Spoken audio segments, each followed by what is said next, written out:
Hello and welcome back to the Rhetoric Review channel. Today we're going to be talking about the thing that is shutting down discourse across America and a lot of the modernized world in general. So we're gonna hop right into it, right? So it's called unfalsifiable claims, right? So this was always something that I had sort of knowledge of, but it's something I've been made more aware of recently due to some videos and stuff that I've read, right? So let's start by going through the usual, right? Introduction, status quo, what the thing is, and then go with some conclusions and why I think this is a problem, right? So introducing unfalsifiable claims. It's exactly what it sounds like, right? A falsifiable claim is something that's easily falsifiable, something that you can easily find a reasoning or evidence-based counter for that is, manageable. That can be anything simple, it could be anything large. For example, if I say 1 plus 1 equals 3, that's easily falsifiable because we have mathematical proofs proving 1 plus 1 equals 2, right? Which is crazy that we have to do that as well, but, here we are. That is a thing that is real. And an unfalsifiable claim is something that is either not able to be done rationally, you can't rationalize it, you can't find evidence for it, or it assumes that the recipients of an unfalsifiable claim is not able to actually change something. And the more you really realize this, the more you'll see how this has been pervasive in a lot of American culture and discourse, especially when it comes to identity politics and stuff like that over the last 10 to 15 years. And I think this is really important because this is one of the causes or symptoms of political polarization. So we hear a lot about political polarization across America, right? Across all different gaps, right? Rural versus urban, right? Female versus male, rich versus poor. There's all of these sorts of political gaps, but the most evident one is that people on either side are growing further apart, right? I still believe that most people in America are moderate, but the fact that the public discourse, like the media, is dominated by people who are loud and from, extremists on either side, means that there is a lot of stuff being put out there that changes the collective zeitgeist, right? And there is a lot of danger in this because, again, as we've discussed in the past in this video, the connections between people and, is what defines a community what defines a society. Connections between, for example, men and women is what allows for families to be formed. And if you have this really, really deep political divide between any faction, whether it be, the ones I said before or some other sort of two demographic groups, right, you're going to see a lot of bad things happening in the future. And we're already seeing that right now to a certain degree. We're getting, almost all social metrics are going down, right? You have less connectivity, less community, less this, that, more divorce, less fathers. All of these different things are symptoms of increasing polarization, and it will continue to happen as long as polarization continues to increase at the same rate. And it doesn't seem to be slowing down. While some people are beginning to realize the negative effects of social media, those people are not very many and doesn't seem to have a sustainable plan to grow, right? It seems to be like self-awareness where you have to realize what, like, wow, social media is really bad. But until then, the current way that things are going, algorithms, it's really just, it's amplifying the current negative attitudes that people have towards the other side or different political visions in general. And one of the symptoms or causes, I'm not really sure of this, but it's definitely a sign, is the idea of unfalsifiable. I'm gonna keep screwing that up this video. Wow, unfalsifiable claims being spread as genuine discourse or being used as talking points. So I want to introduce a quote first. It's might be a little bit incorrect, but it goes along the lines of there are no thoughts that should be stopped. However, the only thoughts that should be stopped are thoughts that stop thinking. So it's a lot of the same words going on. That's how some of these quotes go. But basically, it means that there are certain ideas and thoughts that shut down discourse in general. Not even like other ideas being contentious. There's some ideas and ways of speaking, or some ideas in general that completely that abandon the realm of reasonability and jumps into simple, irrationality. And in a micro level, it's easier to spot, but in a grander level, it's a little bit harder. For example, would you consider an anarchist being elected to parliament or something? Like, would that be something reasonable? Would that be something, not productive? I don't know. But Anyways, that would that be a thought worth stopping, right? Because the purpose of a government, its main thesis is to create order. But if you have someone in there who is trying to disable order, not even like try to change the way you get to order, but like disable order, then that is a thought worth stopping. We shouldn't elect people who try to tear down the government, right? Into government. Not only is that a bit of a contradiction, it just shouldn't happen because that's not good for the institution involved, which is the government. So, anyways, based on that, there are also like rhetoric stuff that people use that are unfalsifiable. So I've been saying that word a lot, so let's get into some actual examples now. And for example, what am I saying? Oh my god. Okay, so an unfalsifiable claim in discourse can be something like, you're racist, I'm not going to listen to you. And then if you try to explain why you're racist, you're going to say, okay, you're racist, though, I don't want to listen to you.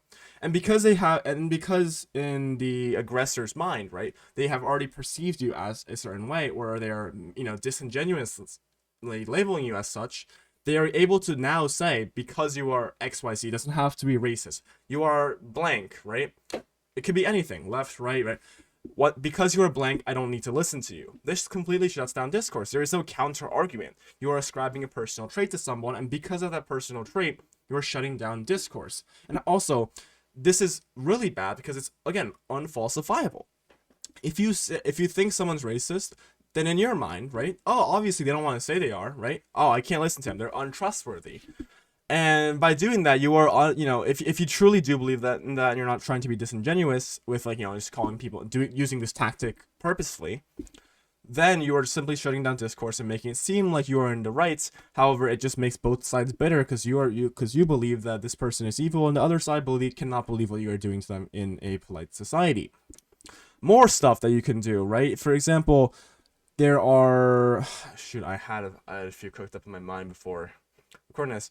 One would be, for example, when you're debating religion or any type of theology, and the person who is pro-theology is trying to quote that that religion's text as evidence contradicting the other person. That's a little bit different from an unfalsifiable claim, but it works the same way because you can't really say no to that, because in the person's worldview, right, if you are truly religious, and again, not being disingenuous and using this whole unfalsifiability thing as a tactic, then your whole worldview is technically comprised of believing in that religion's text. And therefore, it makes sense in your mind to, quote that book or text as the counter argument. However, you need to understand at that point that the other side, the recipients of this unfalsifiable claim, does not necessarily believe in that book, so therefore that evidence is void. Another example of an unfalsifiable claim is in terms of evidence. If you cannot possibly actually get the amount of evidence for something, it's unfalsifiable because, something might seem intuitively wrong, but if you don't have, evidence for it, what are you going to do, right? For example, if I conduct a study of 500 people for a novel social science study, and it's only 500 people, and it's the only one out there, and I use that as and people use that as the one and done, this is the expert source. How are you supposed to dispute that? There might be obvious problems, like factors I'm not considering. However, how are you going to actually dispute that study without having to conduct one yourself? I believe that normally rational thought, rational, discourse is able to break down problems in studies. However, if, you physically cannot find a different result because obviously most social science studies aren't going to be that accurate or able to actually cover for all these different, factors, you can simply say, oh, you don't have a study for this, but I do. And unless you're able to actually provide a counter argument, the lack of evidence makes your claim unfalsifiable, therefore making it seem like you're an authority on a subject, even though there is no actual rational basis behind your study. And what this reveals more deeply, if you've noticed a trend in the last few examples, it's all about a more shallow-minded mindset where you are only limited to the things you know, and you are unable to see outside of what you know, and you are convinced that your current moral means and your current moral caliber or your current abilities are the pinnacle. You are the ones that, not you, but second person, right? You as a person, if you are in this trap, you wouldn't know it. For example, and this is the most moral issue, right? If you truly very deeply believe something to be wrong, you're not going to understand why it could not be the case, right? one of the biggest examples in history is equality, right? We take equality as a moral good. Have you ever wondered why, though, right? Just like the fact, how did you get to equality equals good? We all agree equality is good because that's the way that this, humanist secular society has, not devolved, but it has evolved, right? But we never are able to question truly without actually having to go into some of the history and the philosophy about why that's good and why it might not be good. And the inability for most people to actually get involved in that sort of thought is what results in unfalsifiable claims. You are so convinced that you are right. You are so convinced that your basic fundamental worldview is correct that you are unable to see how that could possibly be wrong, and you would take your current status as the status quo opinion. And that is where this whole problem is, where so many people are either caught in, or they're simply raised in, or they become an embodiment of the ideology they choose to represent, and they're unable to see that outside of having an ideology, there is a objective reality, not unique to any ideology, and that there's no guarantee that your current mindset or way of doing things is right. And again, like, this has so many examples, and I'll try to throw in more if I could think of any during this video. But this is really dangerous because all it does is make both sides more bitter. Because one side can't understand why the other side can't understand, and the other side can't understand, but they want to understand, but they can't understand. They aren't being given the tools to understand. And a lot of times this is, I think this is there's two different issues: people who use this as a tactic, and the actual problem itself. And I think that's something I only really discovered while I'm thinking about this or talking about this out loud, which is part of like the benefit of this style of commentary. But I think there truly are two types of unfalsifiable claims. One that come from a place of misinformation or some sort of internal bias, right? If I yeah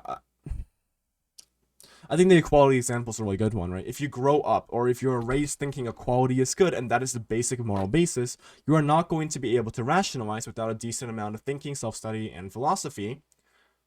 You're not going to be able to rationalize how that basic value you have is wrong. And that's one of the biggest things I see happening, I guess. This is actually a really great example now about morality in general. What is good and what is bad. So many of us are raised with the basic ideas being, murder bad, adultery bad, cheating bad, theft bad. And these all seem intuitive because that is the fundamental ideas we are born with. However, in a vacuum, that stuff doesn't exist. These are all social constructions to a certain degree, and even if they are good, they're only good to us because we are raised to expect that they are good. We are raised to know that they are good, and there is no other reality because we cannot comprehend that plane of thinking. You need to have a good understanding of history, anthropology, whatever, to understand that the current truths that we see as moral today aren't going to be the permanent truths, and they have never been the permanent truths for life. So when people say, "Oh, you don't need you don't need religion to mandate goodness," right? The question isn't God. The question is, what is goodness? How did you get it? It's just, why is murder bad? No, really. Like, it's the people have been down this rabbit hole before, but the main problem is that people don't realize that morality comes from somewhere, and that societies before us had different moralities because they came from different structures, and they don't just simply exist in a vacuum. The law, if law dictates morality, where did law come from? It came from deists, right? Thomas Jefferson. It came from that whole Judeo-Christian model. And that is the underlying truth. However, for people who don't learn about all of that stuff, they are unable to see how the things that they believe today are only so because they were deemed to be so by their predecessors. They weren't always universal truths. And that thinking so is very naive because they weren't universal truths, and it is impossible for them to become universal truths in the future. That you know why? It's because our society is not perfect. It's bound to fall like all of them before. And that means we're doing something wrong. Therefore, our current values are imperfect, and therefore they cannot be universal truths. And that is a great example of a societal level unfalsifiable claim where you are unable to see past the bounds of your own foundations from where you came from. And therefore, you're unable to see how your very fundamental thinking might be wrong. An alternate example of this is scientism. People who violate empiricism so much. I guess it's along the same line. But if the people who say, you need a source for something, the people that don't believe in rationality and require empirical data for literally everything in political discourse, right? That's another example of an unfalsifiable claim. You can simply say you don't have evidence, therefore you're wrong, and then shut off your ears. La la la la, right? Oh, you don't have evidence for why this is true? I guess you're wrong then. I'm not going to listen to you. You just don't believe in science or something like that. La, la, la, la. There's a lot of ignorance for rationality that is very interesting. I don't know if it's like related to anti-intellectualism, but unlike the times of before, like there doesn't seem to be enough emphasis placed on pure rationalization because of empiricism, right? Which is like you need to have evidence for something. In a lot of places, a lot of evidence is good. But especially when it comes to political stuff, a lot of evidence can be misconstrued. It can be done in a very biased manner, and it can be used in malicious ways. This isn't always the case, but the fact that it can happen means that people are, relatively able to abuse evidence. Therefore, empiricism should be false. However, demanding evidence where there isn't any or it's not applicable means that you are shutting down discourse because you are unable to rationalize things with someone else and you are relying on empiricism. That is your belief. Your fundamental belief in that case is empiricism, scientism, right? A lot of different words for it. But ultimately, those two things are examples of, more social level, like fundamental level things where you're able to, where discourse is shutting down because people don't understand that there's stuff bigger than them and bigger than the ideas they have, and that there's a real history to the ways ideas have evolved. And on a more personal level, like a micro scale, right, you're going to have unfalsifiable claims being used as a political strategy to shut down dissent. We already mentioned the racism example, for example, but we heard a lot about like implicit bias, like 6-7 years ago, right? Maybe even more recently, but a lot of it's gone away because like the studies have actually been falsified because rational minds have discovered that the methods for implicit bias tests were actually very inconsistent and not replicable. Anyways, so yeah, for example, if I say you have implicit bias, I'm like, okay, I have this study that shows that people, like white people, have a lot of implicit bias against, I don't know, insert minority group, blacks, right? Then whenever you say something, I can say, you have implicit bias, you can't talk. You have you can't say that. Your opinion's not valid, you're not insert minority group, right?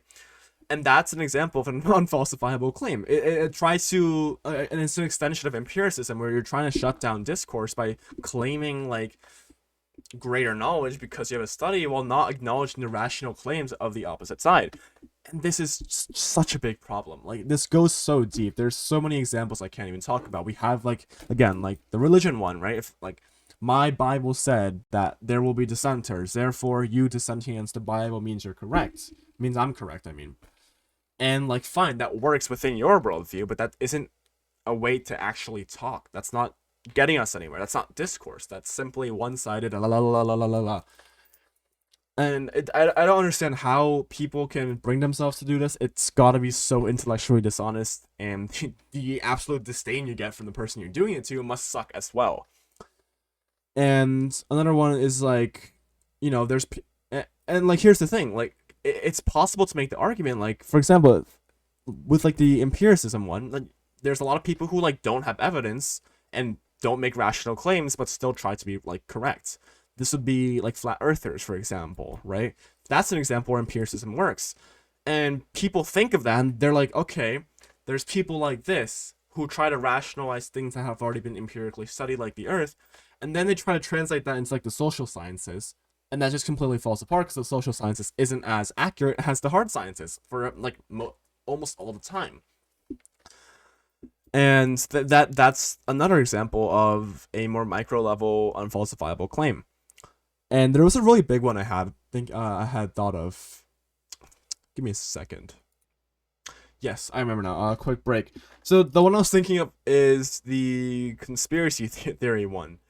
A lot of news about Israel, Jews nowadays. So something I found very interesting is that a lot of conspiracy stuff, when you get onto a massive scale, becomes like a micro level unfalsifiable claim being employed at a social level. So basically, Instead of people being misguided and simply like they can't see past their own moral fundamentals, people are using rhetorical tactics to shut down discourse at a mass level such that it becomes like one of these foundational ideas. So, for example, like the common myth or stereotype is that Jews control the world, right?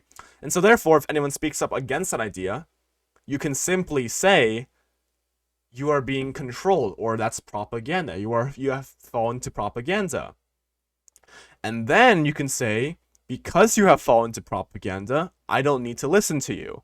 And if you're into propaganda, how would you know?